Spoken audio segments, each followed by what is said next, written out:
मैं वो लड़की हूँ जो मुंबई पुलिस के सामने आ गई थी। यू गाइस से कि ये वो लड़की है जो वायरल हो गई है, जिन्होंने मुंबई पुलिस को रोका था। बट मैं मीडिया से ये कहना चाहूंगी, मैं वो लड़की हूँ जिन्होंने 20 बच्चों को अनलॉफुली डिटेन होने से रोका था। जो हमारे यंग प्रोटेस्टर्स हैं अलग अलग स्टेट से, उनसे मेरी अभी मीटिंग हुई थी, डिस्कशन हुआ था, फ्रैंक डिस्कशन। सबसे पहले मैं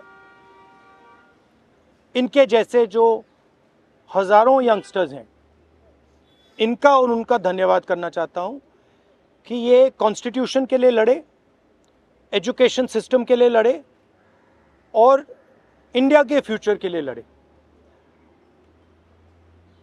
मेन डिस्कशन वायलेंस पे था, हिंसा पे था, और इनका कहना है कि इन्होंने किसी पर हिंसा नहीं की, मगर इनका नॉन स्टॉप हरासमेंट हो रहा है, इनको धमकाया गया और इन पर लाठियां चलाई गई, इनको मारा गया।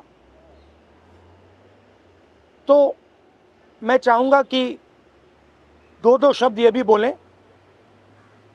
बहुत अच्छा लगा क्योंकि मेन बात इन्होंने बोली कि देखिए, जब अन्याय होता है, चाहे किसी और पे भी अन्याय होता है, एज ए सिटीजन हमारी जिम्मेदारी है कि उस व्यक्ति को हम प्रोटेक्ट करें, उसकी रक्षा करें। और ये मुझे कॉन्स्टिट्यूशनल वैल्यू लगती है, नेशनलिस्ट वैल्यू लगती है। I am very proud of all of you. I am very proud of every single young person who has done this. You have done nothing wrong.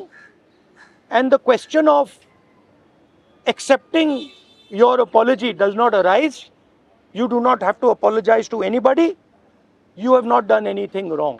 I'd like to say 2 words in English.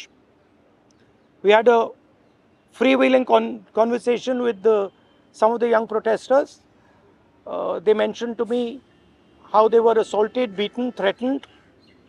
I'm very proud of them. I'm very proud of what they have done, what thousands of young Indians like them have done. They have defended the Constitution. They have protected the idea of India. They have protected India's future.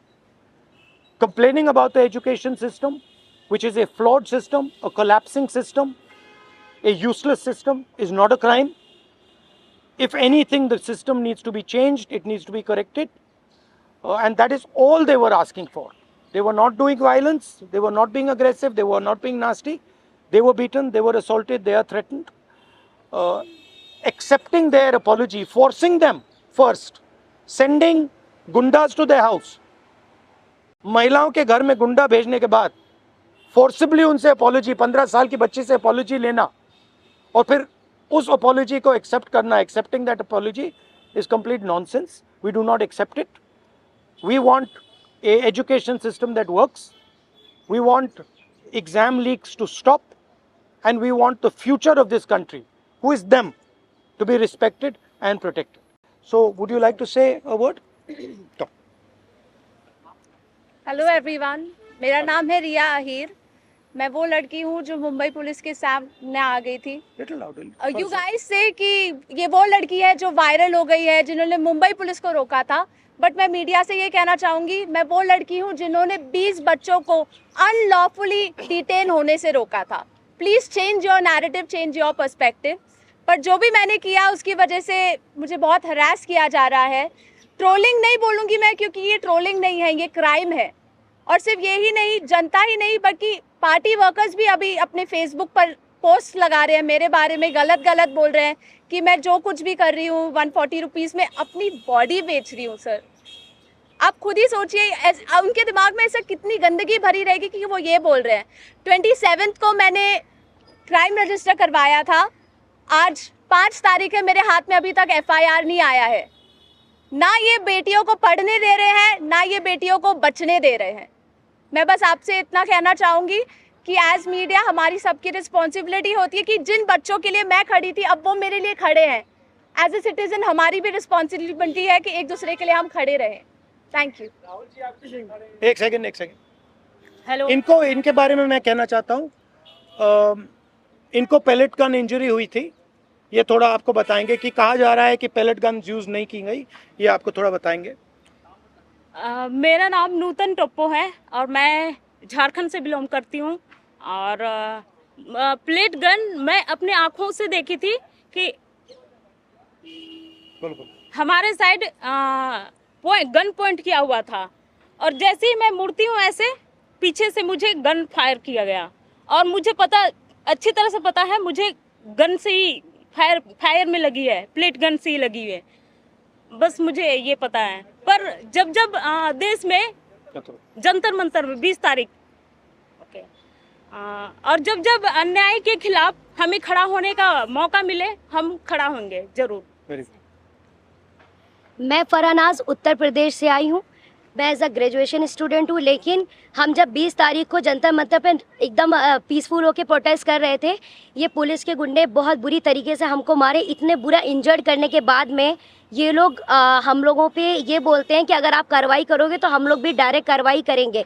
Then उसके बाद भी जब इनसे ये नहीं बना तो ये लोग कहने लगे, ये पुलिस का कहना था कि इनका नाम क्योंकि मुसलमान नाम से इन लोगों ने जज किया कि मैं फरानाज। पहले इन्होंने मुझे मारने के बाद बस में बिठाया, 3 घंटे तक लिटरली रखे, और फिर उसके बाद बोलते हैं कि नाम क्या। मैंने कहा फरानाज। इनकी लिस्ट अलग बनाई जाएगी क्योंकि ये लोग देशद्रोही हैं। तो सर, अगर हम लोग शांति से प्रोटेस्ट कर रहे हैं, क्या हम देशद्रोही हैं? क्योंकि हम लोग नॉर्मल लगा रहे थे वंदे भारत और भारत माता की जय, उसके बावजूद भी हम लोग को मारने के बाद देशद्रोही बोलते। तो ये इन्होंने हमारे साथ किया। उसके साथ साथ सोशल मीडिया पे लगातार आ रहा है कि अरे ये लोग सिर्फ देशद्रोही पना करने गए थे। तो मेरा यही कहना है कि अगर आप लोग इस तरीके से करते रहोगे, लेकिन हम लोग बाज नहीं आएंगे। हम हक के लिए, अपने देश के लिए हमेशा खड़े रहेंगे। जय हिंद, जय भारत। मेरा नाम भरत बानाइत है। मैं नागपुर से आया था जो जंतर मंतर के लिए प्रोटेस्ट किया था। उस प्रोटेस्ट में मैं 20 जून से था, पर 20 जुलाई को हुआ वाकया, तो हमने धर्मेंद्र प्रधान के लिए जो इस्तीफा मांगा था, उस इस्तीफे के लिए इन्होंने इतना अत्याचार किया, इतनी बर्बरता की। शायद हमने अमित शाह का इस्तीफा मांग लिया होता तो इन्होंने हम पे सीधा गोलियां चला दी होती, बॉर्डर बना दिया होता जंतर मंतर को। मुझे इस तरीके से लगता है क्योंकि हमने जो सहा है, मैंने खुद कई बच्चों को एम्बुलेंस में डाला जो ब्लीडिंग हो रही थी, उनसे ब्लीडिंग हो रही थी। मैंने उनको डाला तो सामने जाके उनको रोका गया था। उनको रोकने के बाद उनको फिर जिनके सर पे लगी थी उनके पैर तोड़े गए, और जिनके पैर टूटे थे उनके सर फोड़े गए, हाथ तोड़े गए।